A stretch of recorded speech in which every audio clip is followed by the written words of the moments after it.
ಅವ್ರಿಗೆ ಕೃತಜ್ಞತೆಗಳು, ಧನ್ಯವಾದಗಳು, ಅಭಿನಂದನೆಗಳು. 3 ಪದ. ಇದು ಬಹಳ ಮುಖ್ಯವಾದ ಕಾರ್ಯಕ್ರಮ. ಏನು ಮದುವೆ ಯಾರು? ಐಶ್ವರ್ಯ ಹುಡ್ಕೊಂಡು ಹೋಗುತ್ತೆ. ನಮ್ಮ ಹಿಮಜ ಹಾಡಿದ್ರು ನೋಡಿ, ಭಾಳ ಅಮೋಘವಾಗಿ ಹಾಡುತ್ತೆ ಮಗು. ಆ ಹಿಮಜ ಅವರಿಗೆ ಪ್ರಶ್ನೆ ಕೇಳ್ತಾಯಿದ್ರು, ಯಾರಿಗೆ ವಧುವಾಗಿವೆ, ಯಾರಿಗೆ ವಧುವಾಗಿವೆ, ಯಾರಿಗೆ ವಧುವಾಗಿವೆ.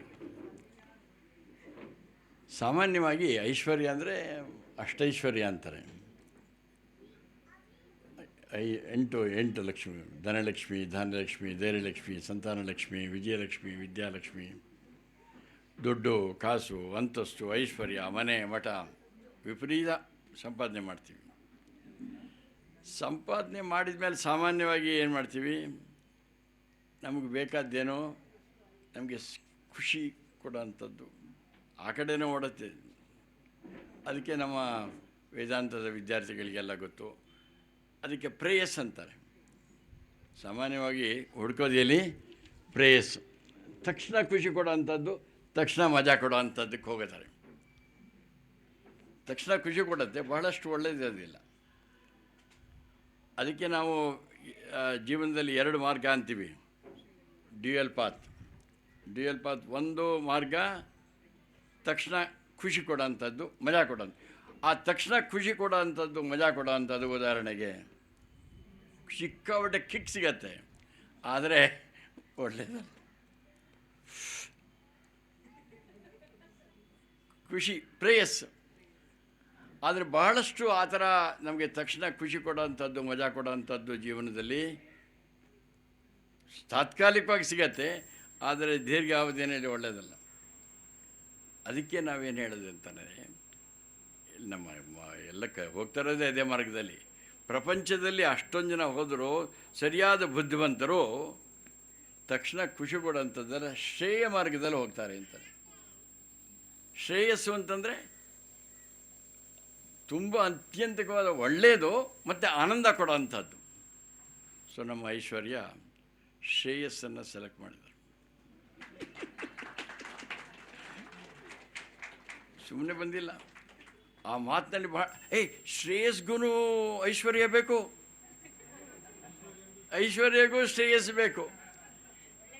ಒಳ್ಳೆ ಮ್ಯಾಚು. ಐಶ್ವರ್ಯ ಶ್ರೇಯ ಮಾರ್ಗದಲ್ಲಿ ಹೋಗಬೇಕು, ಶ್ರೇಯಸ್ಗೆ ಐಶ್ವರ್ಯ ಬೇಕು. ಒಳ್ಳೆ ಕಾಂಬಿನೇಷನ್. Very good. ಭಾಳ ಒಳ್ಳೆಯದು, ಚೆನ್ನಾಗಿರಲಿ. ಈಗ ಶುರುವಿನಲ್ಲಿ ವಿ ವಿಲ್ ಚಾಂಟ್ ವಿತ್ ಮನಸ್ಸನ್ನು ಸಿದ್ಧ ಮಾಡೋಕ್ಕೋಸ್ಕರ 3 ಓಂಕಾರ, ಸಹನಾವತ್ತು ಶಾಂತಿ ಮಂತ್ರ ಅದು ಹೇಳುವ. ಮನಸ್ಸು ಸ್ವಲ್ಪ ಸಿದ್ಧವಾಗತ್ತೆ. ಸಿದ್ಧವಾದ ಮೇಲೆ ನಮ್ಮ ದೇವರನ್ನು ಜ್ಞಾಪಿಸ್ಕೊಳ್ಳುವ, ಯಾವುದೋ ದೇವರ ಧ್ಯಾನ 1 ನಿಮಿಷ. ನಂತರ ನಮಗೆ ಜೀವನದಲ್ಲಿ ನಾವು ಒಂದು ಮಟ್ಟಕ್ಕೆ ಬರಬೇಕಂದ್ರೆ ಗುರುಗಳು ಭಾಳ ಮುಖ್ಯ. ಅದಕ್ಕೋಸ್ಕರ ನಮ್ಮ ಹಿಂದೂ ಧರ್ಮದ ಸಂಪ್ರದಾಯ ಬಹಳ ಮುಖ್ಯವಾದ್ದು. ಪರಮಾತ್ಮನ ಋಣ ಭಗವದ್ ಋಣ ಅಂತಾರೆ, ಮಾತಾಪಿತೃ ಋಣ, ಆಚಾರ್ಯ ಋಣ, ದೇವ ಋಣ ಅಂತ. ಅವ್ರನ್ನ ಜ್ಞಾಪಿಸ್ಕೋಬೇಕು. ಆದ್ದರಿಂದ ನೀವು ಕೇಳ್ಬೋದು, ಇದು ಯಾಕಿದು ಈ ಸುಮ್ಮನೆ ಭಾಷಣ ಶುರು ಮಾಡಿ ಅಂತ ನೀವು ಕೇಳ್ಬೋದು. ಇದನ್ನು ಹೇಳೋದಕ್ಕೆ ಮೊದಲು ಒಂದು ವಿಚಾರ ಹೇಳೋದಿದೆ. ನಮ್ಮ ಮನೆ ಎಲ್ರಿಗೂ ಗೊತ್ತು, JP ನಗರದಲ್ಲಿ ಅದೇ ಮನೆ 1983ನೇ ಇಸ್ವಿಯಿಂದ. ಮನೆ ಚೇಂಜ್ ಮಾಡಿಲ್ಲ, ಹೆಂಡತಿ ಚೇಂಜ್ ಮಾಡಿಲ್ಲ, ಸೇಮ್ ಹೌಸ್, ಸೇಮ್ ವೈಫ್. ಅಲ್ಲಿದ್ದಾಗ ಒಂದು ಸಾರಿ ನಮ್ಮ ಮನೆಗೆ ಒಬ್ಬರು, ಅಲ್ಲಿ 4th T ಬ್ಲಾಕ್ ಅಂತ ಇದೆ, ಅಲ್ಲಿಂದ ಒಬ್ಬರು ಕೃಷ್ಣಮೂರ್ತಿಗಳು ಅಂತ ಬಂದರು ನಮ್ಮ ಮನೆಗೆ. ಅವರು ಬಂದಾಗ ಅವರ ಹೆಂಡತಿ ಜೊತೆ ಬಂದಿದ್ದರು, ಗಂಡ ಹೆಂಡತಿ ಬಂದ ಮೇಲೆ ಎಲ್ಲ ಕೂತಿದ್ರು. ನಮ್ಮ ಮನೆಯಲ್ಲಿ ಮುಂದುಗಡೆ ಎಲ್ಲ ತೋಟ ಗೀಟ ಇದೆ, ಅಲ್ಲಿದ್ದರು, ಒಳಗಡೆ ಇದ್ದರು. ಅವ್ರ ಹೆಂಡತಿ ಬೇರೆ ಜೊತೆಗೆ ನಮ್ಮ ಜೊತೆನೇ ಭಾಳ ಆತ್ಮೀಯವಾಗಿ ಮಾತಾಡ್ತಾಯಿದ್ರು. ತಿಂಡಿ ಗಿಂಡಿ ಅದು ಇದು ತಿಂದು ಆಮೇಲೆ ಮನೆಗೆ ಹೋದ್ಮೇಲೆ ನನಗೆ ಫೋನ್ ಮಾಡಿದರು ಕೃಷ್ಣಮೂರ್ತಿಗಳು. ನಾನು ತಪ್ಪು ಮಾಡಿದೆ ಅಂದರು. ಏನು? ನನ್ನ ಹೆಂಡ್ತಿನ ನಿಮ್ಮ ಮನೆಗೆ ಕರ್ಕೊಂಬಂದಿದ್ದು ತಪ್ಪು ಮಾಡಿದೆ ಅಂದು. ಏನಾಯಿತು? ನಿಮ್ಮ ಮನೆ ಕರ್ಕೊಂಬಂದ ಮೇಲೆ ಅದು ಏನಾಯಿತು ಏನೋ, ನನಗೆ ಅವತ್ತಿಂದ ನನಗೆ ನರಕಯಾತನೆ ಆಗಿಬಿಟ್ಟಿದೆ. ಒಂದೇ ಸಮನೆ ಹಿಂಸೆ ಆಗ್ತಾಯಿದೆ, ಹಿಂಸೆ ಹಿಂಸೆ ಹಿಂಸೆ ಹಿಂಸೆ. ನನಗೆ ಬೇಜಾರಾಗ್ಬಿಟ್ಟಿದೆ ಹಿಂಗೆ ಅಂತಂತಂದು. ನನಗೆ ಎಷ್ಟು ಬೇಜಾರಾಗ್ಬಿಟ್ಟಿದೆ ಅಂತಂದರೆ, ನಿಮ್ಮ ಹೆಸರನ್ನು ಬರೆದಿಟ್ಬಿಟ್ಟು ಆತ್ಮಹತ್ಯೆ ಮಾಡ್ಕೊಂಬೇಡ ಅನ್ನಿಸ್ತಾ ಇದೆ ಅಂದು. ಅದು ಆತ್ಮಹತ್ಯೆ ಮಾಡ್ಕೊಳ್ತಾನಂತೆ. ಅದು ಸಮಸ್ಯೆ ಏನಂತಂದರೆ, ಅವ್ರ ಹೆಂಡತಿ ನಮ್ಮನೆಗೆ ಬಂದಿದ್ದಂತೆ, ನನ್ನ ಹೆಸರು ಬರೆದಿಡ್ತಾರಂತೆ. ತಕ್ಷಣ ಓಡೋದು, ಏನು ಸಮಸ್ಯೆ ಅಂತ. ಆಮೇಲೆ ಅಲ್ಲೆಲ್ಲ ಇಲ್ಲ, ಬನ್ನಿ ಬನ್ನಿ ಬನ್ನಿ ಬನ್ನಿ ಬನ್ನಿ ಅಂತ ಮನೆಗೆ ಬಂದಾಗ ಹೇಳಿದ್ರು, ನೋಡಿ ನಿಮ್ಮ ಮನೆಯಲ್ಲಿ ಇದಿದೆಲ್ಲ ಗಿಡ ಮರ ತೋಟಗಳಿವೆಯಲ್ಲ, ಅದನ್ನು ನೋಡಿ ನನ್ನ ಹೆಂಡತಿ ಮನೆಗೆ ಹೋದ ತಕ್ಷಣ, ನೋಡ್ರಿ ರೀ ನೀವು ಯಾವಾಗಲೂ ಬರೀ ಟಿ ವಿ ನೋಡ್ತಾ ಅದು ನೋಡ್ತಾ ಅಲ್ಲೋಗಿ ಕ್ಲಬ್ಬಲ್ಲಿ ಹಿಂಗೆ ಇದು ಮಾಡ್ತಾ ಇರ್ತೀರ ನೋಡಿ. ಅವ್ರು ನಮ್ಗೆ ಉಳ್ಗಾಲ ಇಲ್ಲ. ನಾನು ನಮ್ಮ ಸರಿಯಾಗಿ ಶಾಂತವಾಗಿ ನಮ್ಮ ಮನೇಲಿ ಇರಬೇಕಂತಂದರೆ ನಾನು ನಿಮ್ಮ ಮನೆ ಥರ ಒಂದು ತೋಟ ಮಾಡೋದು. ನನಗೆ ಸರಿಯಾಗಿ ಆ ಬೀಜಗಳನ್ನೆಲ್ಲ ಕರೆಕ್ಟ್ ತಕ್ಷಣದಿಂದ ಉಳಿದಿತ್ತು. ಎಲ್ಲ ಬೀಜಗಳನ್ನು 10 ವೆರೈಟಿ ಅದೆಲ್ಲ ಕೊಟ್ಟೆ, ಹೂವಿಂದು ಅದು ಎಲ್ಲ ತೊಗೊಂಡೋದ್ರು. ಒಂದು ತಿಂಗಳಾದಮೇಲೆ ಮತ್ತೆ ಹೇಳಿದ್ರು, ನೋಡಿ ನೀವು ಭಾಳ ಮೋಸ ಮಾಡಿದ್ದೀರ, ನನಗೆ ಹೆಂಗಾದರೂ ಮಾಡಿ ನನಗೆ ಜೀವನದಲ್ಲಿ ನನ್ನ ಸಾಯಿಸಬೇಕು ಅಂತ ಮಾಡಿಬಿಟ್ಟಿದ್ದ. ಏನೂ ಬರಲಿ. ತಕ್ಷಣ ಮತ್ತೆ ಹೋದೆ. ಇಲ್ಲ, ನನಗೆ ಕೊಟ್ಟಿದ್ದು ಸರಿಗಿದೆ, ಬೀಜಗಳು ಎಲ್ಲ ಸರಿಗಿದೆ, ನಾವು ಅದೇ ಹಾಕಿದ್ದೀವಿ. ಹೋದಾಗ ಅವ್ರು ಹೇಳಿ, ಏನು ಮಾಡಿದ್ದೀರ ತೋರಿಸಿ ಅಂದರು. ಅಲ್ಲಿ ಮನೆ ಮುಂದೆ ಈ ಥರ ಜಾಗ ಇದೆ, ಒಳ್ಳೆ ನೆಲ, ಒಳ್ಳೆ ಕಾಂಕ್ರೀಟ್ ಥರ ಇದೆ ಮಣ್ಣು, ಅಲ್ಲೆಲ್ಲ ಹುಲ್ಲಿದೆ, ಕಾಂಗ್ರೆಸ್ ಇದೆ. ನೀವು ಕೊಟ್ಟಿದ್ದು ನೋಡಿ, ಈ ಬೀಜನ ಇಲ್ಲಿ ಹಾಕಿದ್ದೀನಿ, ಆ ಬೀಜನ ಅಲ್ಲಿ ಹಾಕಿದ್ದೀನಿ, ಈ ಬೀಜನ ಅಲ್ಲಿ ಹಾಕಿದ್ದೀನಿ, ಈ ಬೀಜ ಇಲ್ಲಿ ಹಾಕಿದ್ದೀನಿ. ನಾನು ಹೇಳಿದೆ, ಸಮಸ್ಯೆ ನಾನು ಕೊಟ್ಟಿರೋ ಬೀಜ ಅಲ್ಲ, ಸರಿಯಾಗಿದೆ. ಬಟ್ ಏನಾಯಿತು, ನೀವು ಆ ನೆಲನ ಸರಿ ಮಾಡಲಿಲ್ಲ. ನೀವು ಸರಿ ಮಾಡಲಿಲ್ಲ. ಆ ನೆಲನ ಸ್ವಲ್ಪ ಅಗೆದು ಸ್ವಲ್ಪ ಗೊಬ್ಬರ ಹಾಕಿ ನೀರು ಹಾಕಿ ಸಿದ್ಧ ಮಾಡಿ ಹಾಕಿ ಮತ್ತೆ ಬರುತ್ತೆ ಅಂತ. ಹಾಗೆ ನಮ್ಮ ಜೀವನದಲ್ಲಿ ನಾವೆಲ್ಲ ಸ್ವಲ್ಪ ಇಲ್ಲಿ ಕೆದಕ್ಕೋಬೇಕು. ದಯವಿಟ್ಟು ಯಾವುದಾದ್ರೂ ಚೂಪಾಗಿರೋ ಚಾಕು ಗೀಕು ತೊಗೊಂಡು ಹಿಂಗೆ ಎನ್ಕೋಬೇಡಿ ದಯವಿಟ್ಟು. ಆಮೇಲೆ ನನಗಿನ್ನು ಯಾರೋ ಒಂದು ಹೇಳ್ತಾರೆ, ನೋಡಿ ನೀವು ಅವತ್ತು ನಿಮ್ಮ ಮಾತು ಕೇಳಿಬಿಟ್ಟು ಅವ್ರು ಹಿಂಗೆ ಅನ್ಕೊಂಡ್ರು. ಒಳಗಡೆ ಅಂತಂದರೆ ನಮ್ಮ ಮನಸ್ಸನ್ನು ಸರಿಯಾಗಿಟ್ಕೊ, ಮನಸ್ಸನ್ನು ಹದ ಮಾಡಿಕೊಂಡ್ರೆ ಪ್ರಾಪಂಚಿಕ ವಿಷಯದಲ್ಲೂ ಮುಂದುವರಿಬೇಕು. ಈಗ ಒಬ್ಬ ವಿದ್ಯಾರ್ಥಿಗೂ ಕೂಡ ಸರಿಯಾದ ರೀತಿ ಮನಸ್ಸನ್ನು ಸಿದ್ಧ ಮಾಡಿಕೊಂಡ್ರೆ ಮಾತ್ರ ಶಾಲೆಯಲ್ಲಿ ಕಾಲೇಜಿನಲ್ಲಿ ಓದೋದಕ್ಕಾಗತ್ತೆ, ಅಥವಾ ಕೌಶಲ್ಯವನ್ನು ಅಭಿವೃದ್ಧಿ ಆಗ್ಬೋದು, ಅಥವಾ ಕೆಲಸ ಮಾಡುವಾಗಬೋದು ಮನಸ್ಸನ್ನು ಸಿದ್ಧ ಮಾಡಬೇಕು. ಹಾಗೆ ನಮ್ಮ ಈ ಧಾರ್ಮಿಕ ವಿಧಿಯಲ್ಲೂ ಕಷ್ಟ. ಏನು 4ನೇ ತಾರೀಕು ನಿಮ್ಮ ವಿವಾಹ ಮಹೋತ್ಸವ ನಡೀತಾ ಇದೆ, ಅಲ್ಲಿ ಮಾಡುವಾಗ ಬಹಳ ಮುಖ್ಯವಾಗಿ ಎಲ್ಲರೂ ಆ ಮನಸ್ಸನ್ನು ಸಿದ್ಧ ಮಾಡ್ಕೋಬೇಕು. ಭಾಳಷ್ಟು ಸಾರಿ ಹೇಳ್ತೀನಿ, ಇದು ಭಾಳ ಒಂದು ಶ್ರೇಷ್ಠವಾದ ಒಂದು ಸಂಸ್ಕಾರ ಅಂತಾರೆ. ಯಾವುದನ್ನು? ವಿವಾಹ ಸಂಸ್ಕಾರ. ಸಂಸ್ಕಾರ ಅಂದರೆ ಸಂಸ್ಕೃತದಲ್ಲಿ ಸಂಸ್ಕರತೆ ಇತಿ ಸಂಸ್ಕಾರ ಅಂತ. ಅಂದರೆ ಮನಸ್ಸನ್ನು ಶುದ್ಧ ಮಾಡುತ್ತೆ. ಶುದ್ಧ ಮಾಡುವಂಥದ್ದು ಯಾವುದೋ ವಿವಾಹ ಒಂದು ಸಂಸ್ಕಾರ. ಆ ಥರದ್ದು ನಮ್ಮಲ್ಲಿ ಬೇರೆ ಬೇರೆ ಸಂಸ್ಕಾರಗಳಿದೆ. ವಿವಾಹ ಬಹಳ ಮುಖ್ಯವಾದ ಸಂಸ್ಕಾರ. ಇದು ಸರಿಯಾದ ರೀತಿ ನಾವು ಅನುಭವಿಸಿದರೆ ಭಾಳಷ್ಟು ಜನ ನೀವು ಅಲ್ಲಿ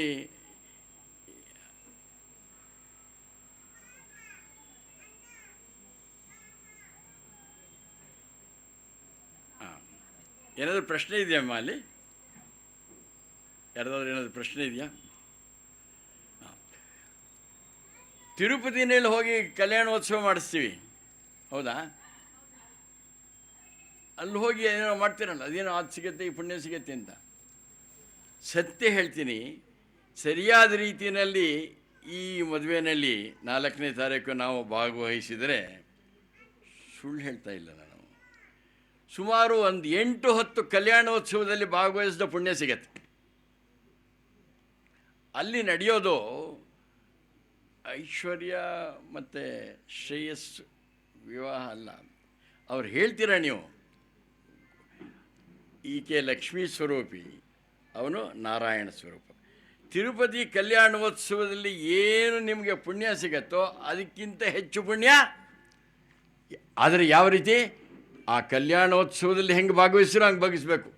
ಲೋಕಲ್ ಮೀಟಿಂಗ್ಗಳು ಮಾಡ್ತಾ ಇರಬಾರ್ದು. ಅಲ್ಲಲ್ಲ, ಇವು ಮದುವೆಯಲ್ಲಿ ಬಂದರೆ ಬರೀ ಅಲ್ಲೊಂದು ಗಲಾಟೆ ಅಲ್ಲಿ ಕರ್ಕೊಂಬರ್ತಾರೆ, ಟ್ರಂಪ್ ಬಗ್ಗೆ ಮಾತಾಡ್ತಾರೆ, ಇಲ್ಲಿ ಬಗ್ಗೆ ಇದು ನೋಡಿ ಏನು ಸ್ಮೃತಿ ಮಂದನ ಹಿಂಗಾಗೋಗ್ಬಿಡ್ತು ಅಂತ ಒಂದು ಗ್ರೂಪು, ಅಲ್ಲಿ ಕ್ರಿಕೆಟರು ಪಾಯಲ್ಲಿ ಹಿಂಗಾಗ್ಬಿಟ್ಟ ಅಂತೇಳಿ, ಅಥವಾ ಸಿದ್ದರಾಮಯ್ಯ ಇದೇ ಮಾಡ್ತಾ ಇರ್ತಾರೆ. ಸರಿಯಾದ ರೀತಿಯಲ್ಲಿ ಭಾಗವಹಿಸಿದರೆ ಕಲ್ಯಾಣೋತ್ಸವ, ತಿರುಪತಿ ಕಲ್ಯಾಣೋತ್ಸವದಲ್ಲಿ ಭಾಗವಹಿಸಿದಂಗೆ ಅಲ್ಲಿ ನಡೆಯೋದು ಲಕ್ಷ್ಮೀ ಸ್ವರೂಪ ಅಂತಾನೆ. ನೀವು ಆ ಕನ್ಯೆಗೆ ಕಾಲು ತೊಳಿತೀರ ದೊಡ್ಡವರು, ಏನು ಮಗಳು ಅಂತ ತೊಳಿತೀರ ನೀವು. ಆ ಭಾವನೆ ಬರಬೇಕು. ಆ ಭಾವನೆ ಬರುವಾಗ ಸಾಕ್ಷಾತ್ ಲಕ್ಷ್ಮಿ, ಸಾಕ್ಷಾತ್ ನಾರಾಯಣ. ತಾತ್ಕಾಲಿಕವಾಗಿ ನೀವು ಮರೆತು ಬಿಡಬೇಕು, ನನ್ನ ಮಗನ ವಿವಾಹ ಅನ್ನೋದು ಮರೆತು ಆ ಭಾವನೆಯಲ್ಲಿ ಮಾಡಿದರೆ ಆಗುತ್ತೆ. ಅಲ್ಲಿ ಬರೋವಾಗ ಬಹಳಷ್ಟು ಮುಖ್ಯವಾಗಿ ನಿಮ್ಮ ಮನಸ್ಸನ್ನು ಸಮಾಧಾನ ಮಾಡ್ತಾ ಇರಬೇಕಾಗತ್ತೆ. ಅದಕ್ಕೋಸ್ಕರ ಅವಾಗ ಆ ಪುರೋಹಿತರು ಕೆಲವು ಮಂತ್ರಗಳು ಅದು ಇದು ಹೇಳ್ಕೊಡ್ತಾ ಇರ್ತಾರೆ. ಹೇಳ್ಕೊಡೋವಾಗ ನೀವು ಆ ಮಂತ್ರಗಳ ಅರ್ಥವನ್ನು ತಿಳಿದು ಅನುಷ್ಠಾನ ಮಾಡಿದರೆ ನೀವಿಬ್ಬರೂ ಫುಲ್ಲಾಗಿರಬೇಕು. ಉಳಿದವ್ರೂ ಕೂಡ ಬರೀ ಆ ವಧುವರ ಮತ್ತು ಅವರ ಪೋಷಕರು ಮಾತ್ರ ಅಲ್ಲ, ಬಂದವ್ರಿಗೆ ಎಲ್ರಿಗೂ ಆ ಪುಣ್ಯ ಸಿಗಬೇಕಂದ್ರೆ ನೀವು ಹಂಗಿರಬೇಕು. ಸದ್ಯಕ್ಕೆ ಈ ನಮ್ಮಲ್ಲಿ ಬಹಳಷ್ಟು ಮಂತ್ರಗಳಿದೆಯಲ್ಲ, ಆ ಮಂತ್ರವನ್ನು ತಿಳಿದು ಸ್ವಲ್ಪ ಮನಸ್ಸನ್ನು ಸ್ವಲ್ಪ ಹೊತ್ತು ಶಾಂತ ಮಾಡಿಕೊಳ್ಳುವ. 3 ಓಂಕಾರ. ಪ್ಲೀಸ್ ಕ್ಲೋಸ್ ಯುವರ್ ಐಸ್, ಕಣ್ಣು ಮುಚ್ಕೊಳ್ಳಿ.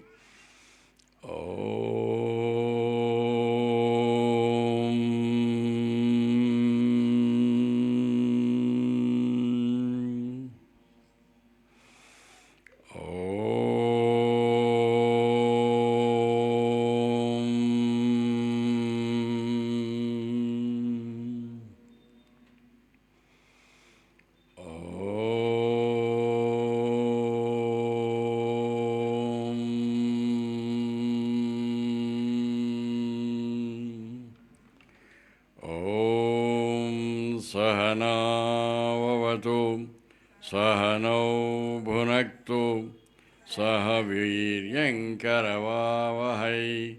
तेजस्विनावधीतमस्तु मा विद्विषावहै. ॐ शान्ति शान्ति शान्तिः. ॐ शुक्लाम्बरधरं विष्णुं शशिवर्णं चतुर्भुजं प्रसन्नवदनं ध्यायेत् सर्वविघ्नोपशान्तये. ॐ गुरुर्ब्रह्मा गुरुर्विष्णुः गुरुर्देवो महेश्वरः गुरुः साक्षात् परब्रह्म ತಸ್ಮೈ ಶ್ರೀ ಗುರವೇ ನಮಃ. ಈ ಮಂತ್ರಗಳನ್ನು ಸಾಮಾನ್ಯವಾಗಿ ಓಂ ಹೇಳಿದರೆ ಸಾಕು, ಆ ವೈಬ್ರೇಷನ್ಸಲ್ಲಿ ನಮ್ಮ ದೇಹಕ್ಕೆ, ಮನಸ್ಸಿಗೆ, ಬುದ್ಧಿಗೆ ಒಳ್ಳೆಯದಾಗತ್ತೆ. ಅರ್ಥ ತಿಳಿದು ಮಾಡಬೇಕು, ಇವಾಗ ಅರ್ಥ ಹೇಳೋಕ್ಕಾಗಲ್ಲ. ಶುಕ್ಲಾಂಬರಧರಮು ಅಷ್ಟೇ. ಅಲ್ಲಿ ಏನು ಹೇಳ್ತಾರೆ, ಕಣ್ಣು ಮುಚ್ಚಿ ಸ್ವಲ್ಪ ಹೊತ್ತು ನೋಡಿ, ಕಣ್ಣು ಮುಚ್ಕೊಳ್ಳಿ. ಶುಕ್ಲ ಅಂಬರಧರಂ, ಬಿಳಿಯ ಬಟ್ಟೆಯನ್ನು ಧರಿಸಿರುವ, ವಿಷ್ಣುಂ ಸರ್ವವ್ಯಾಪಿಯಾದ, ಶಶಿವರ್ಣಂ ಚಂದ್ರನಂತೆ ತಂಪಾದ ಬಿಳಿ ಬಣ್ಣದ, ನೋಡ್ತಾ ಇರಿ ಕಣ್ಣು ಮುಚ್ಕೊಂಡು, ಶಶಿವರ್ಣಂ ಚತುರ್ಭುಜಂ 4 ಭುಜಗಳಿವೆ ಅವರ, ಪ್ರಸನ್ನ ವದನಂ ನೋಡಿ, ಧ್ಯಾಯೇತ್ ಆ ದೇವರ ಶಾಂತವಾದ ಸೌಮ್ಯವಾದ ಮುಗುಳ್ನಗೆರುವ ಮುಖವನ್ನು ಧ್ಯಾನ ಮಾಡ್ತಾಯಿದ್ದೀನಿ. ಯಾಕೆ? ಸರ್ವ ವಿಘ್ನ ಉಪಶಾಂತೆ, ಎಲ್ಲ ವಿಘ್ನಗಳ ನಿವಾರಣೆಗಾಗಿ ನನ್ನ ಇಷ್ಟ ದೇವರ ಶಾಂತವಾದ ಸೌಮ್ಯವಾದ ಮುಗುಳ್ನಗೆರುವ ಮುಖವನ್ನು ಧ್ಯಾನ ಮಾಡ್ತಾಯಿದ್ದೀವಿ ಅಂತ ಮಂತ್ರ ಹೇಳಿದ್ರೆ ಸಾಲದು, ಮಾಡಬೇಕು. 1 ನಿಮಿಷ ನೋಡಿ, ಹಾಗೆ ಧ್ಯಾನ ಮಾಡಿ. 1 ಮಿನಿಟ್. ನಿಮ್ಮ ಇಷ್ಟ ದೇವರ ಮುಖ ಶಾಂತವಾಗಿದೆ, ಸೌಮ್ಯವಾಗಿದೆ, ಮುಗುಳ್ನಗೆ ಇದೆ.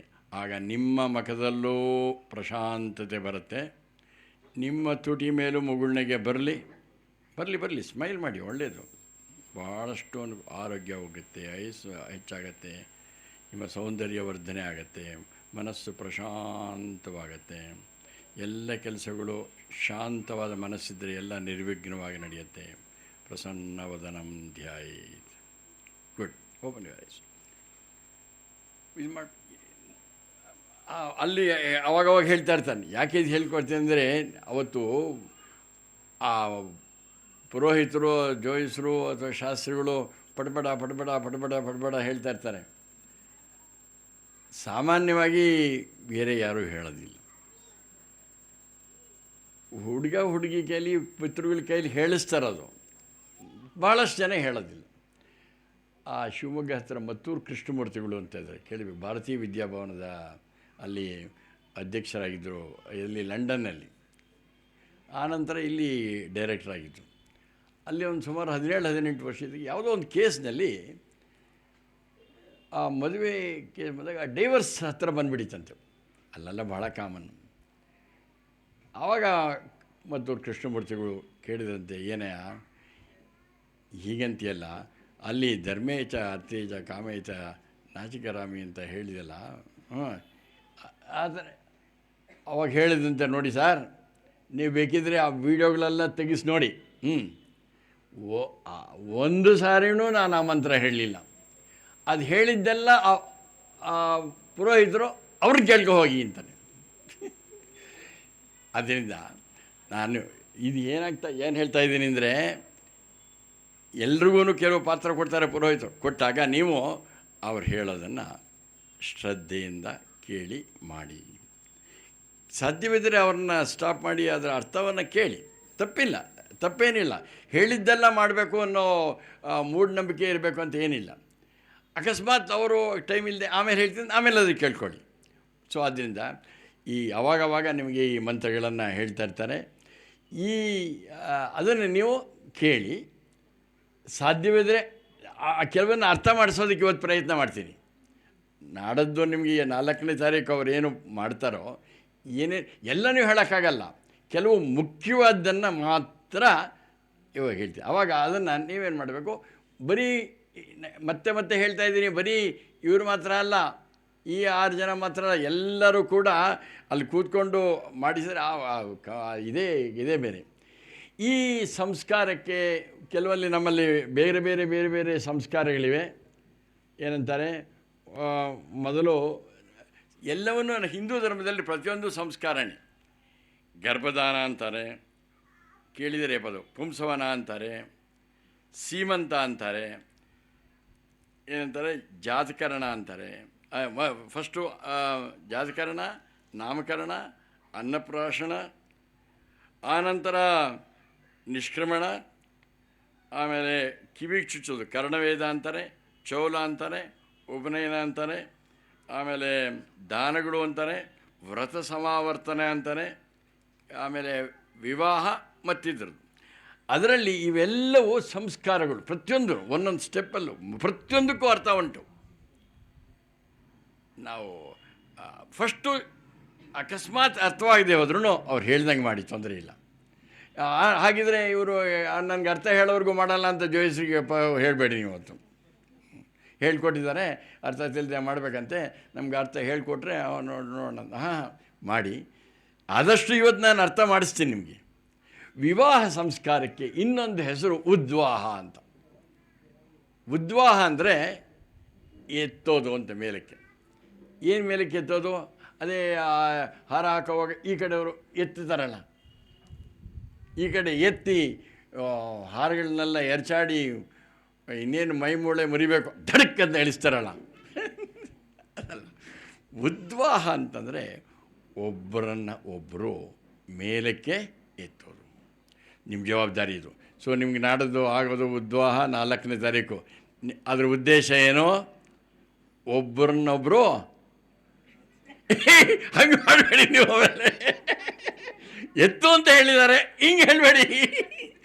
ದೈಹಿಕವಾಗಲ್ಲ, ಜೀವನದಲ್ಲಿ ಅವರನ್ನು ಮಾನಸಿಕವಾಗಿ, ದೇಹ ಅಲ್ಲ, ಮಾನಸಿಕವಾಗಿ ಎಲ್ಲ ಥರದಲ್ಲೂ ಜೀವನದಲ್ಲಿ ಮುಂದೆ ಬರೋದು ಬಹಳ ಅವಶ್ಯಕ.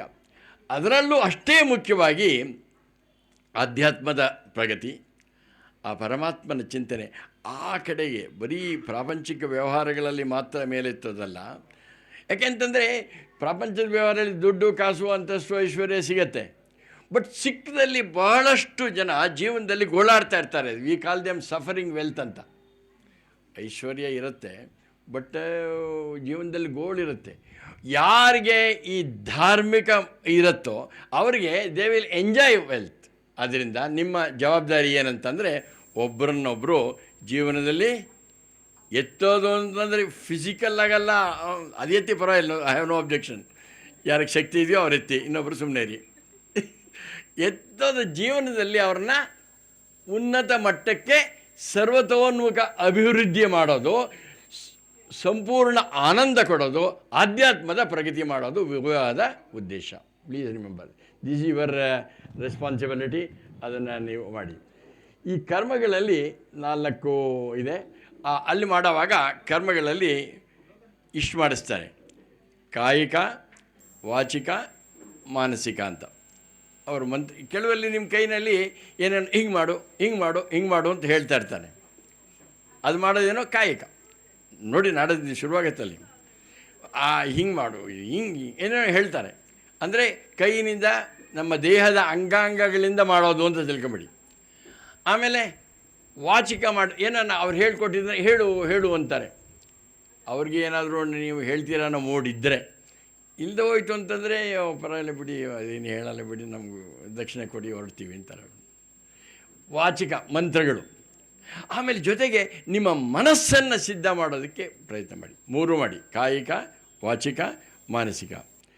ಇದನ್ನು ಮಾಡುವಾಗ ಕೆಲವು ಮುಖ್ಯವಾದ್ದನ್ನು ಹೇಳ್ತಾರೆ.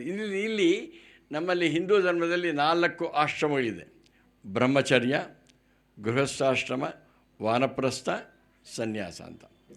ಈ 4 ಆಶ್ರಮದಲ್ಲಿ ನೀವು ಈಗ ಬಹಳ ಮುಖ್ಯವಾದ ಹೆಜ್ಜೆ ಇಡ್ತಾ ಇದ್ದೀರಾ.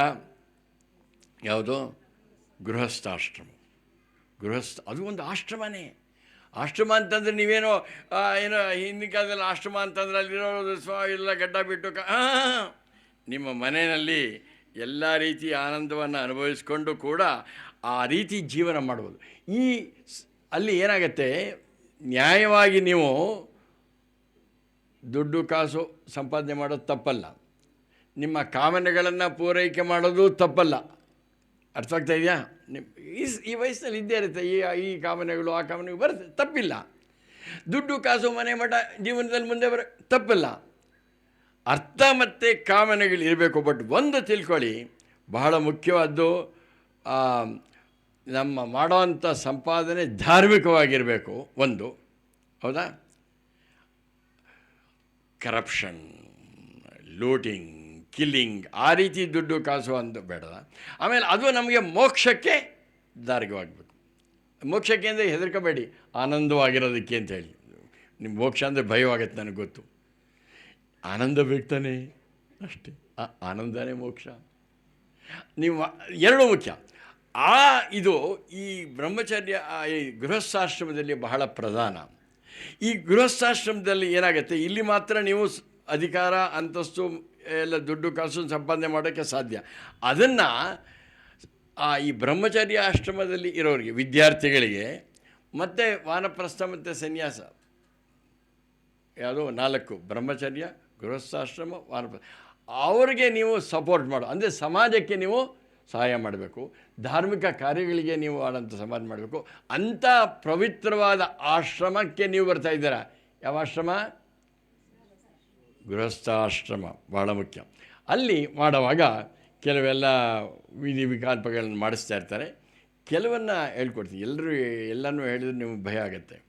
ಅಲ್ಲೇನು ಮಾಡ್ತಾರೆ, ಆವಾಗವಾಗ ಇವರು ಶಾಸ್ತ್ರಿಗಳು ಕೆಲವು ಸ್ವಲ್ಪ ಆಚಮನ ಮಾಡಿ ಅಂತಾರೆ. ಎಲ್ಲ ಮಾಡಿ ಹೆದರ್ಕೋಬೇಡಿ. ಒಂದು ಲೋಟ ಇರುತ್ತೆ, ನೀರು ಕೊಟ್ಟಿರ್ತಾರೆ, ಅದನ್ನು ಅವ್ರು ಹೇಳ್ಕೊಟ್ರೆ ಪರವಾಗಿಲ್ಲ, ಹೇಳಿ ದೇವರ ಹೆಸರು ಹೇಳಿ, ಅಚ್ಯುತಾಯ ಸ್ವಾಹ, ಅನಂತಾಯ ಸ್ವಾಹ, ಗೋವಿಂದಾಯ ಸ್ವಾಹ ಅಂತ ಮುಗಿ. ಹಿಂಗೆ ಕೊಟ್ಟರೆ ಕೈ ಸ್ವಲ್ಪ ಒಡಿಸ್ಕೊಳ್ಳಿ. ನ್ಯಾಪ್ಕಿನ್ ಅಥವಾ ಟಿಶ್ಯೂ ಪೇಪರ್ ಕೊಟ್ಟಿರ್ತಾರೆ, ಹಿಂದೆ ಕೊಡ್ತಾಯಿದ್ರು ಟೋಲು, ಇವಾಗ ಆ ರೋಲೇ ಇಟ್ಬಿಟ್ಟಿರ್ತಾರೆ, ಏನಿದ್ದಾರೆ ಇಟ್ಬಿಟ್ಟಿರೋ ಪಕ್ಕದಲ್ಲಿ. ಆಮೇಲೆ ದೇಹದ ಅಂಗಾಂಗಗಳನ್ನು ಮುಟ್ಟಿದೆ. ಕೇಶವಾಯ ನಮಃ, ನಾರಾಯಣಾಯ ನಮಃ, ಮಾಧವಾಯ ನಮಃ, ಗೋವಿಂದಾಯ ನಮಃ, ವಿಷ್ಣುವೇ ನಮಃ, ಮಧುಸೂದನಾಯ ನಮಃ, ತ್ರಿವಿಕ್ರಮಾಯ ನಮಃ, ವಾಮನಾಯ ನಮಃ, ಶ್ರೀಧರಾಯ ನಮಃ, ಋಷಿಕೇಶಾಯ ನಮಃ, ಪದ್ಮನಾಭಾಯ ನಮಃ, ದಾಮೋದರ. ಇಷ್ಟೇ ಆಚಮನ ಅಂದರೆ ಸಂಸ್ಕೃತದಲ್ಲಿ ನಿಧಾನವಾಗಿ ನೀರು ಕುಡಿ ಅಂತ. ಆ ನೀರು ಕುಡಿದಾಗ ಏನಾಗುತ್ತೆ, ಸ್ವಲ್ಪ ಗಲಿಬಿಲಿ ಎಲ್ಲೋ ಹೋಗಿರ್ತೀರ, ಕೂತು ಸ್ವಲ್ಪ ನೀರು ಕುಡಿ ಅಂತಾರಲ್ಲ, ಆ ನೀರು ಕುಡಿಯೋದನ್ನು ನೀವು ದೇವರ ಹೆಸರು ಹೇಳಿ ನೀರು ಕುಡೀರಿ. ಅವತ್ತು ಮಾಡಿಸ್ತಾರೆ, ಮಾಡು ಅಂತಾರೆ. ಮಾಡುವಂತಾಗ 190 ಭಾಗ ಮಾಡಲ್ಲ, ಅವರೇ ಮಾಡಿಬಿಡ್ತಾರೆ. ಜಾಸ್ತಿ ಮಾತಾಡಿದ್ರೆ ಅವ್ರು ಮಾಂಗಲ್ಯನೋ ಕಟ್ಬಿಡ್ತಾರೆ ಅವರು. ನೀವು ಮಾಡಬೇಕಂತ ಅವ್ರು ಹೇಳ್ತಾರೆ, ಹೇಳ್ತಾರ ಆಚಮನ ಮಾಡು ಅಂತಾರೆ. ಅದ್ರ ಉದ್ದೇಶ ಏನಂದರೆ ನಿಧಾನವಾಗಿ ನೀರು ಕೊಡ್ತೀರಾ, ಮನಸ್ಸು ಶಾಂತವಾಗುತ್ತೆ. ದೇವರ ಹೆಸರು ಹೇಳ್ತೀರಾ, ನಿಮ್ಮ ಅಂಗಾಂಗಗಳನ್ನು ದೇವರ ಮಯ ಮಾಡ್ತೀರಾ. ಆಮೇಲೆ ಇನ್ನು ಹೇಳ್ತಾರೆ ನೆಕ್ಸ್ಟು, ಒಂದು ಸಾರಿ ಪ್ರಾಣಾಯಾಮ ಮಾಡಿ ಅಂತಾರೆ. ಪ್ರಾಣಾಯಾಮ ಮಾಡಿ ಅಂತಂದರೆ ಸುಮ್ಮನೆ ಹಿಂಗಂತಾರೆ. ಯಾರೋ ಒಬ್ಬರು ಈ ಪುರೋಹಿತರಿಗೆ ಹೇಳಿದಂತೆ, ಏನು ಪ್ರಾಣಾಯಾಮ ಮೂಗು ಮುಟ್ಟಿ ಅಂತ. ಅವನು ಬಂದು ಇವ್ರ ಮೂಗನ್ನೇ ಮುಟ್ಟೋಕೆ ಬಂದಂತೆ. ಹಿಂಗೆ ಯಾರು ಇಂದಲ್ಲ ಅವರು ಅಲ್ಲ ಪುರೋಹಿತರದು. ಅದರಿಂದ ಪ್ರಾಣಾಯಾಮ ಅಂತಂದರೆ ಬಹಳ ನಮ್ಮ ದೇಹದಲ್ಲಿ ಆರೋಗ್ಯಕ್ಕೆ ಬಹಳ ಮುಖ್ಯ. ಪಂಚಪ್ರಾಣಗಳು ಅಂತಿದೆ, ಪ್ರಾಣಾಪಾನ ವ್ಯಾನ ಸಮಾನ ಉದಾನ ಅಂತಂದರೆ ನೀವು ಇಷ್ಟೇ ಮಾಡಬೇಕಾದ್ದು. ಅವತ್ತು ಮಾಡಿ. ಈಗಲೂ ಸ್ವಲ್ಪ ಒಂದು ಸಾರಿ ಟ್ರೈ ಮಾಡಿ. ಈ ಟ್ರೈ ಮಾಡಿ, ತೊಂದರೆ ಇಲ್ಲ. ಹಿಂಗೆ ಇಟ್ಕೊಳ್ಳಿ, ಈ 2 ಬೆರಳು ಫೋಲ್ಡ್ ಮಾಡಿ, thumb ring finger little finger spread ಮಾಡಿ ಹಿಂಗೆ ಇಟ್ಕೊಳ್ಳಿ. Right thumb touching the right nostril, left in the left nostril. Open ಮಾಡಿ, ನಿಧಾನವಾಗಿ ಉಸಿರು ತಗೊಳ್ಳಿ. ಹೊಟ್ಟೆ ಒಳಗೋಗಲಿ, ಎದೆ ಉಬ್ಬಲಿ, ತಲೆ ಎತ್ತರವಾಗಿರಲಿ, ಮುಖ ಪ್ರಶಾಂತವಾಗಿರಲಿ. ಉಸಿರಂಗೆ ಇಟ್ಕೊಳ್ಳಿ. ದೇವರನ್ನು ಧ್ಯಾನ ಮಾಡಿ. ನಿಮ್ಮ ಇಷ್ಟ ದೇವರನ್ನು ಧ್ಯಾನ ಮಾಡ್ತಾರೆ. ಹಾಗೆಯೇ ಸ್ವಲ್ಪ ಹೊತ್ತು ನಿಧಾನವಾಗಿ ಬಲಗಡೆಯಿಂದ ಗಾಳಿ ಬಿಡಿ. ಇಷ್ಟೇ. ಅವಾಗೇನಾಗುತ್ತೆ, ಮನಸ್ಸು ನಿಮ್ಮ ಆರೋಗ್ಯಕ್ಕೆ ಒಳ್ಳೆಯದು. ಈಗಂತೂ ಎಲ್ಲದಕ್ಕೂ ಪ್ರಾಣಾಯಾಮ ಮಾಡು ಅಂತಾರೆ. ಅದರಿಂದ ನಿಮ್ಮ ಆರೋಗ್ಯಕ್ಕೋಸ್ಕರ, ಮನಸ್ಸಿನ ಶಾಂತಿಗೋಸ್ಕರ ಪ್ರಾಣಾಯಾಮ ಮಾಡಿ. ಇದನ್ನು ಮಾಡುವಂತಾರೆ, ಅದಕ್ಕೆ ಹೇಳ್ತಾನೆ ಆಚಮನ ಮಾಡು ಪ್ರಾಣ. ಆಮೇಲೆ ಏನು ಮಾಡ್ತಾರೆ, ಸಂಕಲ್ಪ ಮಾಡಿ ಅಂತಾರೆ. ಈ ನಿಮ್ಮ ಇವರು ಈ ಪೇರೆಂಟ್ಸ್ಗೆ, ಬೀಗರಿಗೆ ಎಲ್ರಿಗೂ ಹೇಳ್ತಾರೆ ಸಂಕಲ್ಪ ಮಾಡಿ ಅಂತಾರೆ. ಬಟ್ ನೀವು ಅವರೇ ಮಾಡ್ಕೊಳ್ಳಿ ಅಂತ ಬಿಟ್ಬಿಡ್ತೀರ. ಅಲ್ಲವರೇನು ಹೇಳಿದೇನಂತಂದರೆ, ಇಂಥ ದಿನ ಹೇಳ್ತಾರೆ, ದೇವರದ್ದು ಸ್ವಲ್ಪ ಧ್ಯಾನ ಮಾಡಿ, ಇಂಥ ದಿನ ಈ ಜಾಗದಲ್ಲಿ, ಈ ತಿಥಿಯಲ್ಲಿ, ಈ ವಾರದಲ್ಲಿ, ಈ ನಕ್ಷತ್ರದಲ್ಲಿ, ಈ ಮುಹೂರ್ತದಲ್ಲಿ ಈ ಉದ್ದೇಶಕ್ಕೋಸ್ಕರ ಈ ಕೆಲಸವನ್ನು ಮಾಡ್ತಾಯಿದ್ದೀವಿ ಅಂತ ಪ್ರತಿಯೊಂದು ಮಟ್ಟದಲ್ಲೂ ಬಹಳಷ್ಟು ಸಾರಿ ಮಾಡಿಸ್ತಾರೆ ನಿಮಗೆ. ಏನೇನೋ ಆಚಮನ, ಪ್ರಾಣಾಯಾಮ, ಸಂಕಲ್ಪ ಹಿಂಗಿಟ್ಕೊಳ್ಳಿ ಅಂತಾರೆ.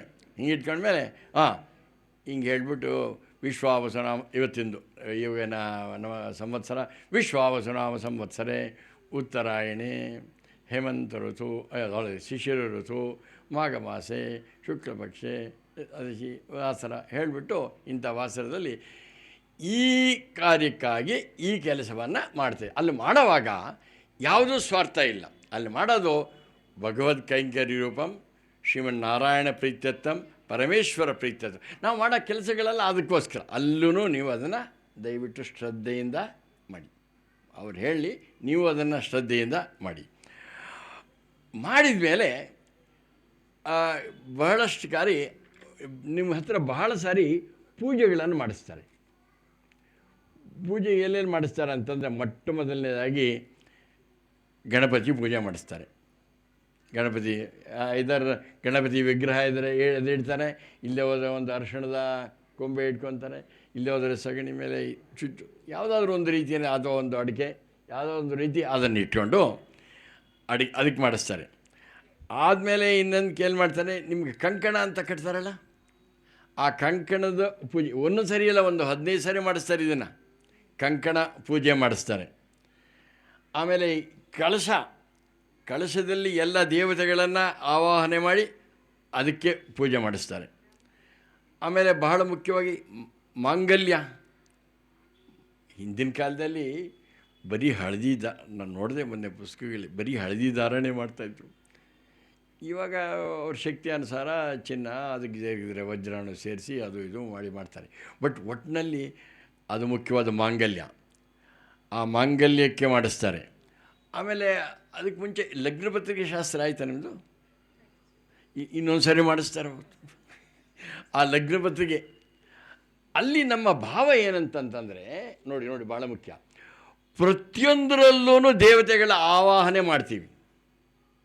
ಇಲ್ಲಿ ಯಾವುದರಲ್ಲಿ? ಗಣಪತಿ, ಕಂಕಣ, ಕಲಶ, ಮಾಂಗಲ್ಯ, ಲಗ್ನ ಪತ್ರಿಕೆ ಎಲ್ಲಕ್ಕೂ ನಿಮ್ಮ ಕೈನೇ ಮಾಡಿಸ್ತಾರೆ. ನೀವೇನು ಮಾಡಬೇಕು? ನಿಮಗೂ ಇದುಂಟು. ನೀವು ಮಾಡೋವಾಗ ಅವ್ರು ಹೇಳೋ ಮಂತ್ರ ನೀವು ಮಾಡ್ತೀರೋ ಬಿಟ್ಟರು ಅದು ಪ್ರಯೋಜನ ಇಲ್ಲ, ಅದು ಇಂಪಾರ್ಟೆಂಟ್ ಇಲ್ಲ. ಬಹಳ ಮುಖ್ಯವಾಗಿ ನೀವೇನು ಮಾಡಬೇಕು? ಅಲ್ಲಿ ಆ ಸಾಕ್ಷಾತ್ ದೇವತೆಗಳು ಬಂದಿದ್ದಾರೆ ಅಂತ ಅವ್ರು ಹೇಳ್ತಾರೆ. ಆವಾಹಯಾಮಿ ಅಂತಾರೆ. ನೀವು ಅದು ಹೇಳ್ತಿರೋ ಬಿಡ್ತಿರೋ ಪರವಾಗಿಲ್ಲ. ನಿಮ್ಮ ಆ ದೇವತೆಗಳು ಅಲ್ಲಿ ಬಂದಿದ್ದಾರೆ ಅಂದ್ಕೊಳ್ಳಿ. ಯಾವುದರಲ್ಲಿ? ಒಂದೊಂದು ಸ್ಟೇಜು. ಗಣಪತಿ, ಕಂಕಣ, ಲಗ್ನಪತ್ರಿಕೆ, ಮಾಂಗಲ್ಯ ಇತ್ಯಾದಿ ಇತ್ಯಾದಿ ಎಲ್ಲಕ್ಕೂ ಆವಾಹನೆ ಮಾಡಿದ ಮೇಲೆ ಅವ್ರು ಹೇಳ್ತಾ ಹೋಗ್ತಾರೆ. ಅರ್ಘ್ಯಂ ಸಮರ್ಪಣೆ, ಬಾದ್ಯಂ ಸಮರ್ಪಣೆ, ಆಚಮನ ಹೇಳ್ತಾರೆ. ನೀವೇನು ಮಾಡಿ, ನಿಮ್ಮ ಅತಿಥಿಗಳಿಗೆ ಬಂದರೆ ನೀವೇನು ಪೂಜೆ ಏನು ಮಾಡ್ತೀರೋ ಬಂದವ್ರಿಗೆ ಫಸ್ಟು ಕಾಲಿಗೆ ನೀರು ಕೊಡ್ತೀರಲ್ಲ, ವಾದ್ಯಂ ನೀವು ಅವರು ಅಕಸ್ಮಾತ್ ಆ ಮಂತ್ರ ಹೇಳ್ತಾರೋ ಬಿಡ್ತಾರೋ ಇಷ್ಟು ಮಾತ್ರ ಮಾಡಿ ಕಣ್ಣು ಮುಚ್ಚಿ ಅಲ್ಲಿ ಆ ಲಗ್ನ ಪತ್ರಿಕೆಯಲ್ಲಿ, ಆ ಮಾಂಗಲ್ಯದಲ್ಲಿ, ಕಂಕಣದಲ್ಲಿ, ಆ ಕಳಶದಲ್ಲಿ ಆ ದೇವತೆಗಳು ದೇವರಿದ್ದಾರೆ ಅಂದ್ಕೊಂಡು ಬಂದಿದ್ದಾರೆ. ಅವರಿಗೆ ಕಾಲು ತೊಳಿತಾ ಇದ್ದೀನಿ, ಪಾದ್ಯಂ ಕೈಗೆ ನೀರು ಕೊಡ್ತಾಯಿದ್ದೀನಿ, ಅರ್ಘ್ಯಂ ಆಚಮನ ನೀರು ಕೊಡಿಸ್ತಾ ಇದ್ದೀನಿ ಅಂಥೇಳಿ ಆಮೇಲೆ ಅವರಿಗೆ ಎಲ್ಲ ಸ್ನಾನವನ್ನು ಮಾಡಿಸ್ತಾ ಇದ್ದೀವಿ ಅಂತ ಭಾವನೆ ಬರಲಿ. ಸ್ನಾನ ಆದಮೇಲೆ ಏನು ಮಾಡ್ತೀರಾ? ಬಟ್ಟೆ ವಸ್ತ್ರಂ ಸಮರ್ಪಯಾಮಿ ಹೇಳ್ತಾರೆ ಅವರು. ನೀವು ವಸ್ತ್ರಂ ಸಮರ್ಪಯಾಮಿ, ಉಪವೀತಂ ಸಮರ್ಪಯಾಮಿ, ಆಮೇಲೆ ಕುಂಕುಮ, ಹರಿದ್ರಾಚೂರ್ಣಂ, ಕಿಂಕಮಚೂರ್ಣಂ, ದಿವ್ಯಗಂಧಂ, ಪುಷ್ಪಮಾಲಿಕಂ, ಪತ್ರಂ, ಪುಷ್ಪಂ ಹಾಕಿಬಿಟ್ಟು ಒಂದೆರಡು ಒಳ್ಳೆ ಮಾತು ಹೇಳಿ ಆಮೇಲೆ ಬಂದವ್ರಿಗೆ ಏನಾದರೂ ಕೊಡ್ತೀರ. ಇವತ್ತು ಏನೋ ಮಾಡಿರ್ಬೋದು ಅಂತ ಕಾಣುತ್ತೆ. ಇದು ನೈವೇದ್ಯಂ ಅಂದರೆ ಭಕ್ತಿಯಿಂದ ನೋಡಿ. ಅಲ್ಲಿ ಬಂದಿರೋ ದೇವತೆಗಳು ತಗೋಬೇಕಂತಂದರೆ ನಿಮಗೆ ಬಹಳ ಮುಖ್ಯವಾದ ಹೇಳ್ತಾ ಇರೋದು, ನೀವು ಹೇಳೋ ಮಂತ್ರ ಅಲ್ಲ, ತಂತ್ರ ಅಲ್ಲ, ಮಾಡೋ ಕೆಲಸ ಅಲ್ಲ, ಅದರ ಹಿಂದೆ ಭಾವನೆ ಇರಬೇಕು. ಆ ದೇವತೆಗಳಿಗೆ ನಾನು ನೈವೇದ್ಯ ಮಾಡ್ತಾಯಿದ್ದೀವಿ. ಆಮೇಲೆ ನೈವೇದ್ಯ ಆದಮೇಲೆ ಏನು ಮಾಡ್ತೀರಾ? ನೀರು, ವಾಟರ್ ಬಾಟ್ಲು ಅಲ್ಲಿ ಒಂದು ಉದ್ದರಣೆಯಲ್ಲಿ ಹಾಕಿ ಏನು ಪಾನೀಯಂ, ಆಮೇಲೆ ಕೈ ತೊಳಿತೀರ, ಆಮೇಲೆ ಒಂದಷ್ಟು ತಾಂಬೂಲ ಕೊಡ್ತೀರ, ಫಲತಾಂಬೂಲ, ಆಮೇಲೆ ಮಂಗಳಾರತಿ ಮಾಡಿ ಔಟ್ ಬಂತೀರ. ಸೊ ಇದನ್ನು ಯಾವ್ಯಾವ ಮಟ್ಟದಲ್ಲಿ ಹೇಳ್ಕೊಡ್ತಾರೋ ಅಷ್ಟರಲ್ಲೂ ಮಾಡಿ. ಅರ್ಥ ಆಗ್ತಾ ಇದೆಯಾ? ದಯವಿಟ್ಟು ನಿಮ್ಗೆಲ್ರಿಗೂ ಅವಕಾಶ ಉಂಟು. ನಿಮ್ಗೆ ಎಲ್ಲರ ಕೈಲೂ ಮಾಡಿಸ್ತಾರೆ. ಮಾಡಿಸೋವಾಗ ಅವ್ರ ಮಂತ್ರ ಹೇಳಲಿ ಬಿಡಲಿ ನೀವು ಮಂತ್ರ ಹೇಳ್ತಿರೋ ಬಿಡ್ತಾರೋ ತಿಳ್ಕೊಂಡು ಹೇಳಿದ್ರೆ ಪ್ರಾಬ್ಲಮ್ ಇಲ್ಲ. ಇಲ್ಲದೆ ಹೋದ್ರೂ ಕೂಡ ಈ ಭಾವ ಮಾಡೋಕ್ಕೇನೋ ಸಮಸ್ಯೆ ಇದೆಯಾ? ಮಾಡ್ಬೋದಾ? ಸೊ ಇದನ್ನೆಲ್ಲ ಸ್ಟೇಜ್ನಲ್ಲೂ ಮಾಡಿ. ಕೆಲವರು ಉಪವೀತ ಹಾಕಿ ಎಲ್ಲ ಮಾಡ್ತಾರೆ. ನೆಕ್ಸ್ಟ್ ಏನು ಮಾಡ್ತೀರಾ? ಅಲ್ಲಿ ಪೂಜೆಗಳೆಲ್ಲ ಮಾಡಿದ ಮೇಲೆ ನಿಮ್ಮಲ್ಲಿ ಕಾಶಿ ಯಾತ್ರೆ ಉಂಟಾ? ಕಾಶಿ ಯಾತ್ರೆ ಸ್ವಲ್ಪ ಒಂದು ವಿಚಿತ್ರ. ನಾನು ಹುಡುಕಿದೆ ನಮ್ಮಲ್ಲಿ 3 ಆಧಾರಗಳಿವೆ. ನಾವು ಮಾಡ್ತಾಯಿಲ್ಲ ಕೆಲಸ ಕಾರ್ಯಗಳು ಏನೇನು ಮಾಡ್ತೀವಲ್ಲ, ಒಂದು ಶ್ರೌತ ಕರ್ಮ, ಇನ್ನೊಂದು ಸ್ಮಾರ್ಥ ಕರ್ಮ, ಮತ್ತೊಂದು ಸಂಪ್ರದಾಯ ಅಂತೀವಿ. ಶ್ರೌತ, ಸ್ಮಾರ್ಥ, ಶ್ರೌತ ಕರ್ಮಗಳಂದರೆ ನಮ್ಮ ವೇದಗಳಲ್ಲಿ ಬರೆದಿರುವಂಥ ಕೆಲವು ಕರ್ಮಗಳು ಮಾಡಬೇಕಾದಂಥಕ್ಕೆ ಶ್ರೌತ ಕರ್ಮಗಳು, ಕಾಯಿಕ ವಾಚಿಕ ಮಾನಸಿಕ. ಸ್ಮಾರ್ಥ ಕರ್ಮ ಅಂದರೆ ಶ್ರುತಿಯ ಆಧಾರದ ಮೇಲೆ ಕೆಲವು ಇದೆ. ನಮ್ಮ ಮಹಾಭಾರತ ಇದೆ, ರಾಮಾಯಣ ಇದೆ, ಅದರಲ್ಲಿ ಕೆಲವು ವಿಧಿಗಳಿವೆ. ಆ ರೀತಿ ಮಾಡೋದಕ್ಕೆ ಸ್ಮಾರ್ಥ ಕರ್ಮಗಳು ಅಂತ ಇದೆ. ಇನ್ನು ಕೆಲವರು ಸಂಪ್ರದಾಯ ಅಂದರೆ ನಮ್ಮ ತಾತ ಮಾಡ್ತಾಯಿದ್ರು, ಮುತ್ತಾತ ಮಾಡ್ತಾಯಿದ್ರು, ಅದನ್ನು ಮಾಡ್ಕೊಂಬಂದು ಬಹಳಷ್ಟು ನಮ್ಮಲ್ಲಿ ಈ ಕಾಶಿ ಯಾತ್ರೆ ಬಂದಿರೋದು ಆ ಸಂಪ್ರದಾಯ ಮಾತ್ರ. ಅಲ್ಲಿ ಸಂಪ್ರದಾಯಕ್ಕೆ ವೇದದಲ್ಲಿ ಹೆಂಗಿದೆ ಅಂತಂತಂದರೆ, ಅವನು ಹುಡುಗಿಗೆ ಮಾಡಿಸೋದು, ಹುಡುಗಿಗೆ ಮಾಡಿಸಲ್ಲ ಕಾಶಿ ಯಾತ್ರೆ. ಅವಳಿಗೆ ಒಳಗಡೆಗೆ ಗೌರಿ ಪೂಜೆ ಮಾಡಿಸ್ತಾರೆ. ಗೌರಿ ಪೂಜೆ ಇಲ್ಲಿ ಮಾಡ್ತಾ ಇದ್ದಂಗೆ ಪ್ಯಾರಲಲ್ ಈ ಹುಡುಗನ ಅಲ್ಲಿ ಕಳಿಸ್ತಾರೆ. ಎಲ್ಲಿ ಏನು ಹಾಕು. ಆ ಕಾಶಿ ಯಾತ್ರೆ ಅಂತಂದ್ರೆ ಹಿಂದೆ ಏನಿತ್ತು ಅಂತಂದರೆ, ವೇದಗಳು ಓದೋಕ್ಕೆ ಹೋಗ್ತಾಯಿದ್ರು ಗುರುಕುಲಕ್ಕೆ. ಒಂದು ವೇದ ಓದೋಕ್ಕೆ 12 ವರ್ಷ ಬೇಕಾಗಿತ್ತು. ಅಲ್ಲಿಂದ ಬಂದ ಮೇಲೆ ಇನ್ನೂ ಇತ್ತಲ್ಲ, ಪೆಂಡಿಂಗ್ ಇತ್ತಲ್ಲ, ಅಲ್ಲಿಂದ ಅವನಿಗೆ ಕನ್ಫ್ಯೂಷನ್ ಇದೆ, ಏನಾದ್ರೂ ಮುಂದಕ್ಕೆ ಓದಬೇಕಾ ಅಥವಾ ಮದುವೆ ಮಾಡ್ಕೋಬೇಕಂತ. ಎರಡರಲ್ಲೊಂದು, ವಿದ್ಯಾಭ್ಯಾಸ ಬ್ರಹ್ಮಚರ್ಯ ಆಶ್ರಮ ಅಥವಾ ಗೃಹಸ್ಥಾಶ್ರಮ. ನಾನು MS ಮಾಡೋದಕ್ಕೆ ಇಂಗ್ಲೆಂಡ್ಗೋ ಅದಕ್ಕೋ ಹೋಗ್ಲೋ ಅಥವಾ ಅಮೇರಿಕಾಗೆ ಹೋಗ್ಲೋ ಅಥವಾ ಮದುವೆ ಮಾಡ್ಕೊಳ್ಳೋ ಅಂತ ಇವು ಡಿಸೈಡ್ ಮಾಡೋಕ್ಕೋಗ್ಬಿಟ್ಟಿದೆ. ಆದಮೇಲೆ ಮತ್ತೆ ಇವನು ಕಾಶಿ ಯಾತ್ರೆಗೆ ಹೋಗ್ತೀನಿ ಅಂತ ಹೇಳಿದ್ರೆ ಅರ್ಥ ಇಲ್ಲ. MS ಎಲ್ಲಿ ಏನು ಮಾಡಿರೋದು? MBA ಎಲ್ಲಿ? MBA ಮಾಡಲಾ? ಬೇಡ ಬಿ ಎನೇ ಸಾಕು, ಕೆಲ್ಸಕ್ಕೆ ಬಂದು ಮದುವೆ ಮಾಡ್ಕೊಳ್ಳ ಅಂತ ಅಲ್ಲಿ ಮದುವೆ. ಇಲ್ಲಿ ಅಲ್ಲಿ ಆವಾಗ ಏನು ಮಾಡ್ತಾರೆ, ಆ್ಯಕ್ಚುಲಾಗಿ ಇವರು ವರನ್ನ ಕಡೆಯವ್ರಿಗೆ ಹೋಗಿ ಕರ್ಕೊಂಬರೋ ಅಂಥ ಸಂಪ್ರದಾಯ ಏನಿಲ್ಲ. ಅಲ್ಲಿ ಅವರೇನೇ ಡಿಸೈಡ್ ಮಾಡಿ ಒಂದು ಒಳ್ಳೆಯ ಹುಡುಕಿ ನಮಗೆ ಅಂತ ಕೇಳಿ ಕೇಳಿಸ್ಬಿಟ್ಟು ಕುಡ್ಕೊಂಬಿಟ್ಟು ಅವರು ನೋಡಿ ಒಳಗೆ. ಈಗ ಸದ್ಯದಲ್ಲಿ ಆ ರೀತಿ ಮಾಡ್ತಾಯಿದ್ದಾರೆ. ಅದು ವೇದದಲ್ಲಿ ಇಲ್ಲ, ಬಟ್ ಮಾಡ್ತಾಯಿದ್ದಾರೆ. ಅಕಸ್ಮಾತ್ ಮಾಡಿದರೆ ಮಾಡಲಿ, ತೊಂದರೆ ಇಲ್ಲ. ಬಟ್ ಕಾಶಿಗೆ ಹೋಗಬೇಡಿ. ಕೇಳ್ತಾರೆ ಇವನು ಕೇಳ್ತಾರೆ ಮಾವನವ್ರು, ನಾನು ಕಾಶಿ ಯಾತ್ರೆಗೆ ಹೋಗಲಿಲ್ಲ. ಬೇಡ ಸಾಲಂಕೃತ ಅದು ಮಂತ್ರ ಹೇಳ್ತಾರೆ. ನಾನು ಯಾಕೆ ಸಂಸ್ಕೃತ ಮಂತ್ರ ಹೇಳ್ತಾನೆ, ಅದು ಮತ್ತೆ ಟೈಮ್ ವೇಸ್ಟ್ ಆಗಿದೆ. ಆ ಚೆನ್ನಾಗಿರುವಂಥ ಒಳ್ಳೆಯ ಲಕ್ಷಣವಿರುವಂಥ ಸಾಲಂಕೃತ ಕನ್ಯೆಯನ್ನು ನಿನಗೆ ಸಂಸ್ಕೃತ ಹೇಳ್ತಾನೆ, ನಿನಗೆ ಮಾಡಿಕೊಡ್ತೀನಿ. ಅವನು ಮದುವೆ ಮಾಡ್ಕೊಂಡು ಆಮೇಲೆ ನೀನು ಬೇಕಿದ್ರೆ MS ಆದರೂ ಹೋಗು, PhD ಆದರೂ ಮಾಡು, ಗೃಹಸ್ಥಾಶ್ರಮದಲ್ಲೂ ನೀನು ಅಧ್ಯಯನ ಮಾಡ್ಬೋದು ಅಂತ ಕರ್ಕೊಂಬರ್ತಾನೆ. ಓಕೆ. ನಂತರ ಬಹಳ ಮುಖ್ಯವಾಗಿ ಮಾಡೋದು ಅಂತರ್ಪಟ ಅಂತ. ಅಂತರ್ಪಟ ಅಂತಂದರೆ ಬಹಳ ಮುಖ್ಯ. ಈಗ ಬರೀ ಇವರೇ ಅಲ್ಲ, ಎಲ್ಲರೂ ಮಾಡೋದು ಒಳ್ಳೆಯದು. ಅಲ್ಲಿ ಮೊದಲು ಆ ಕಣ್ಣಲ್ಲಿ ಕಣ್ಣಿಟ್ಟು ನೋಡೋದಿದೆ ನೋಡಿ, ಬಹಳ ಮುಖ್ಯವಾದ ಅಂಗ. ಇಂಗ್ಲೀಷ್ನಲ್ಲಿ ಹೇಳ್ತಾರೆ, the most expressive part of the body is ice ಅಂತ. See her ice. ಆಗ ನೀವೇನು ಮಾಡಬೇಕು, ಆ ಭಾಳ ಶುದ್ಧವಾದ ಮನಸ್ಸಿನಲ್ಲಿ ಇಬ್ಬರೂ ಒಬ್ಬರನ್ನೊಬ್ಬರನ್ನ ನೋಡಬೇಕು. ನೋಡಿದಾಗ ನಾನು ಹೇಳಿದ್ದನ್ನು ಅವಾಗ ಜ್ಞಾಪಿಸ್ಕೊಳ್ಳಿ. ಎದುರುಗಡೆ ಹಿಂಗೆ ನೋಡಿದಾಗ ಅವ್ರನ್ನೇ ನೋಡಬೇಕು, ಹುಡುಗಿನ. ದಯವಿಟ್ಟು ಅವತ್ತು ಇವರಿದ್ದಾರಲ್ಲ ಫೋಟೋಗ್ರಾಫರು ಏನು ಮಾಡ್ತಾರೆ, ಈ ಹಾರ ಹಾಕೋವಾಗ, ನೀನು ಯಾಕಮ್ಮ ನೀನು ಅವ್ನು ನೋಡ್ತಾ ಇದೀಯ, ನನ್ನ ನೋಡು ಅಂತಾರೆ. ಫೋಟೋ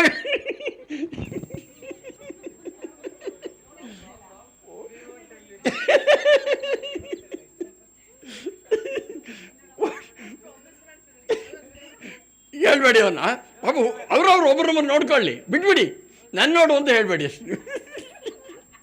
ಭಾಳಷ್ಟು ಕಡೆ ಹೆಂಗೇನೆ ಹಾರ ಹಾಕೋವಾಗ ಅಲ್ಲ, ನಾನು ಹೇಳೋದೇನು, ಅವ್ರನ್ನೇ ಹಿಂಗೆ ನೋಡ್ತಾ ಹಿಂಗೆ ಹಾರ ಹಾಕಿ ಅಂತಂದರೆ ಇವರು ಫೋಟೋಗ್ರಾಫರ್ ಏನು ಹೇಳ್ತಾರೆ? ಭಾಳ ಮುಖ್ಯ. ಈ ನೇತ್ರ ದೃಷ್ಟಿ ಭಾಳ ಮುಖ್ಯ. ಮಾಡೋವಾಗ ದಯವಿಟ್ಟು ನೋಡಿ, ಈಗ ನೋಡೋವಾಗ we do it in management training programmes. ಒಬ್ಬರಲ್ಲಿ ಇರೋವಂಥ ಬರೀ ಸದ್ಗುಣಗಳನ್ನೇ ನೋಡಿ. ಅರ್ಥವಾಗ್ತಾ ಇದ್ದೇನೆ ಹೇಳೋದು? ಇವರಲ್ಲಿ ಬಹಳ ಬುದ್ಧಿವಂತೆ, ಇಬ್ಬರೂ ಒಬ್ರಿಗೊಬ್ಬರಿಗೆ ಶಾಂತ ಸ್ವಭಾವ, ಕೋಪ ಮಾಡ್ಕೊಳ್ಳೋದಲ್ಲ, ಬಹಳ ಬುದ್ಧಿ ಇದೆ, ಜ್ಞಾನಶಕ್ತಿ ಇದೆ, ಕೌಶಲ್ಯ ಇದೆ. ಸದ್ಗುಣಗಳನ್ನು, ಒಂದು ದೈಹಿಕ, ಮಾನಸಿಕ, ಬೌದ್ಧಿಕ ಗುಣಗಳನ್ನೇ ನೋಡ್ತಾರೆ. ಅವು ಏನಾದರೂ ಮಾಡ್ಕೊಳ್ಳಿ, ಅವು ವಾದ್ಯ ಹೊಡಿತಾ ಇರಲಿ, ಡುಮ್ ಅಂತ ಇರಲಿ, ನೀವು ಇದನ್ನು ಅವ್ರು ಮಾತ್ರ. ನಾವು ಸಾಮಾನ್ಯವಾಗಿ ಒಬ್ರನ್ನೊಬ್ರು ನೋಡಿದರೆ ಬರೀ ಕೆಟ್ಟದನ್ನೇ ನೋಡ್ತೀವಿ. ಅವರ ಸರಿಗಿಲ್ಲ, ಸರಿಗಿಲ್ಲ, ಸರಿಗಿಲ್ಲ, ಬರೀ ಗಲಾಟೆ, ಬರೀ ಜಗಳ, ಹಿಂಗೆ ನಾನೇ ಎಲ್ಲ ಕೆಲಸ ಮಾಡುವ. ನಾನು ಪ್ರತಿಯೊಬ್ಬರಲ್ಲೂ ಕೂಡ ಒಳ್ಳೆಯ ಗುಣಗಳು ಇರುತ್ತೆ, ಕೆಟ್ಟ ಗುಣಗಳು ಇರುತ್ತೆ. ಬರೀ ಇವರಿಬ್ಬರು ಮಾತ್ರ ಅಲ್ಲ, ಉಳಿದವರು ಅಷ್ಟೇ. ನೀವು ಮದುವೆ ಆಗಿರೋರು, ಮಕ್ಕಳಾಗಿರೋರು, ಮೊಮ್ಮಕ್ಕಳಾಗಿರೋರು ಕೂಡ ಬೇರೆಯವ್ರು ನೋಡಿದಾಗ ಆದಷ್ಟು ಆ ಸದ್ಗುಣಗಳು ಇದ್ದಾಗ ತೆಗೆದಾಕ್ಬಿಟ್ಟು ಬರೀ ಒಳ್ಳೆಯ ಗುಣಗಳನ್ನೇ ನೋಡಿ, ಸಾಧ್ಯವಿದ್ದರೆ ಅದನ್ನು ಅಪ್ರಿಷಿಯೇಟ್ ಮಾಡಿ. ಅದು ಸ್ವಲ್ಪ ಕಷ್ಟ ಬರೋದು. ನೀವು ಸಾಮಾನ್ಯವಾಗಿ ಬೈರಿ ಅಂದರೆ ಸಣ್ಣ ಬೈತೀವಿ, ನೀನು ಅಯೋಗ್ಯ, you are lazy, you are a liar, you are a cheat ಎಲ್ಲ ಹೇಳ್ತೀವಿ. ಬಟ್ ಅವರ ಸದ್ಗುಣಗಳು ಫಸ್ಟ್ ಆಫ್ ಆಲ್ ಕಾಣೋದೇ ಇಲ್ಲ, ಕಂಡ್ರೂ ಚೌಕಾಸಿ ಹೇಳೋದೇ ಇಲ್ಲ. ಬೇಡದಂತಂದರೆ ಬೇಕಿದ್ರೆ ಕೆಟ್ಟದ್ದು ಹೇಳ್ತೀವಿ, ಚೌಕಾಸಿ ನೀವು ನನ್ನ ಕರ್ಮ, ನೀನು ಮದುವೆ ಮಾಡ್ಬಿಟ್ಟು ನೀನು ಅವಳನ್ನ ಮಾಡ್ಕೋಬೇಕಾಗಿತ್ತು, ಅವನ್ನ ಮಾಡ್ಕೋಬೇಕಿತ್ತು. Stree C in each other. ಅವತ್ತಿನವರೆಗೂ ಕಾಯಬೇಡಿ, ಇವತ್ತೇ ನೋಡಿದ್ರೂ ತಪ್ಪಿಲ್ಲ. ಏನಂತ